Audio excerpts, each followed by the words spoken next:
All right, hello once again to my channel. I have recorded this video far too much at this point. I originally had to change the settings on the phone because it was too high quality, so it only let me do a 5-minute video, and this video is probably like 10 minutes long. But the long-awaited colposcopy has been completed, and I got it done about a week ago. So I am so tired of recording this video, you guys, you don't understand.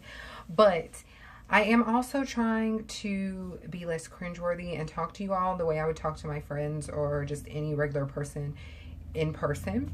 So we'll see. Hopefully you guys will like this video. And I do have more videos that I do plan on posting later.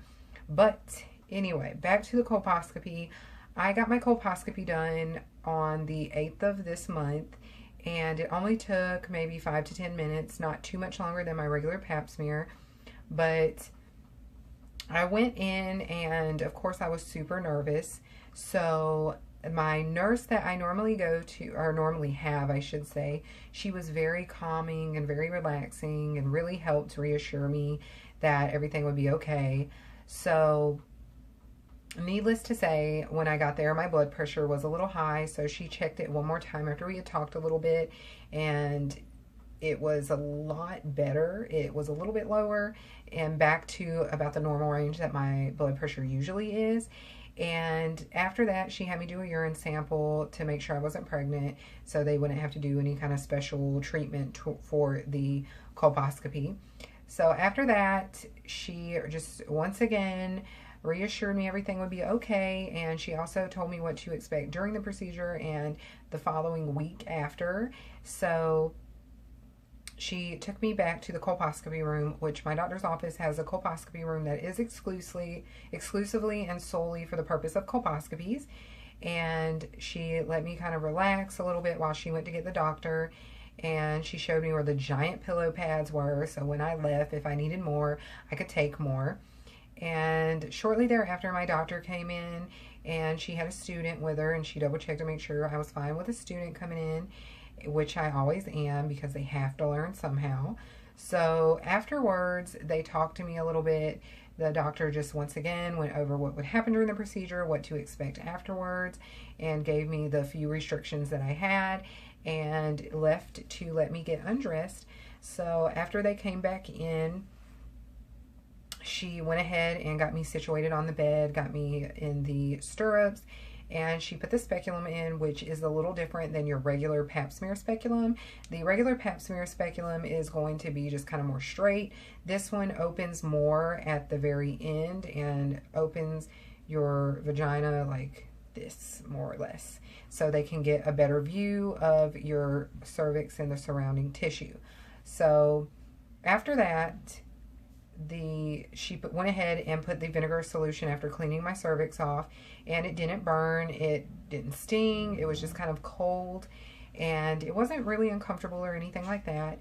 And when she initially looked at my cervix through the microscope with the regular lighting, it didn't show anything. So she went ahead and changed it to the green lighting, which is when she could see the 2 spots that had the abnormal cell change. And she went ahead to do a biopsy on those, which was the 11 o'clock position and 5 o'clock position.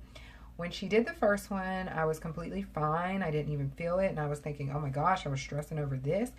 And so she told me that it would be a big pinch, and it wasn't. So I figured, oh, okay, so we'll be fine with the next biopsy. And then when she did the next biopsy, it was definitely a lot different. It was more painful, and, well, in general, painful. And it was one of those dull, like increasingly painful pains. And then it just kind of dissipated after about 30 seconds to a minute after she took the actual biopsy. So the last thing she had to do was do a endocervical scraping. And then she put the Mod cells on my cervix, and she let me know that my cervix had an amazing blood flow to it. So we just kind of talked a little bit, shoot the breeze, and joked some. And then she told me she would see me in 2 weeks. And then me and my nurse talked a little bit after the doctor and the student left, and the student had thanked me 1,000,001 times for letting him be there during the procedure. And after everyone left, I decided to lay down for a little bit because I was feeling a little lightheaded, and I felt better after I got my, underwear and pad on. I laid down, and then after that, I got up, put my pants on, laid down one more time, and then went and got my appointment set up for my results and decided to go ahead and head home. Now, I did have to sit down a total of like 2 times after I had actually left the colposcopy room. And once I got to my car, I laid my seat back and put the AC on full blast to just rest and kind of cool down and collect my thoughts. So after that, I was initially going to go to Ulta and do some makeup shopping, but I decided against it to just order stuff online like I had been doing and just kind of relax and recuperate a little bit, because it was definitely a lot more draining than I thought it was. But overall, the colposcopy was not bad. And then this past week, I haven't really had anything crazy. I did have a lot of discharge from the Moncels, but it wasn't creepy discharge or anything alarming. It was it was the color of the Moncels, and that was it, other than like a few little like more thicker pieces of discharge. So it wasn't anything crazy. The HSG was much worse, but overall it was not a bad experience. So if you do have a colposcopy coming up, definitely just relax, and it's something you have to get done, so don't overthink it. I know I did really badly, and it did not help me at all. But I also took 1,500 milligrams of Tylenol about an hour and a half before I went in, so that helped me a lot. And it also helped me a lot with post-cramping, but I did have cramping a few days after the procedure, and that was pretty much the most inconvenient thing that came out of it for post-procedure. But after this, once we get my results, depending on what's going on there, I should be able to start Prevair and Clomid depending on what my results say. So fingers crossed that everything will be a lot better.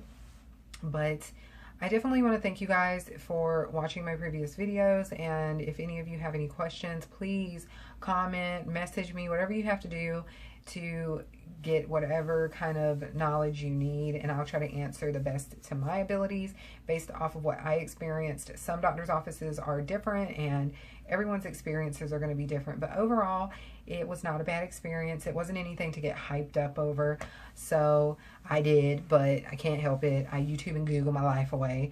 But also, I will be trying to do some more videos. I would like to do a video schedule, but I haven't really figured anything out yet. But we'll see. I'm working on it the best of my abilities, you guys. But once again, thank you all for watching, and I'm going to try to make less cringeworthy videos and talk to you guys a lot more like I would talk to anybody else.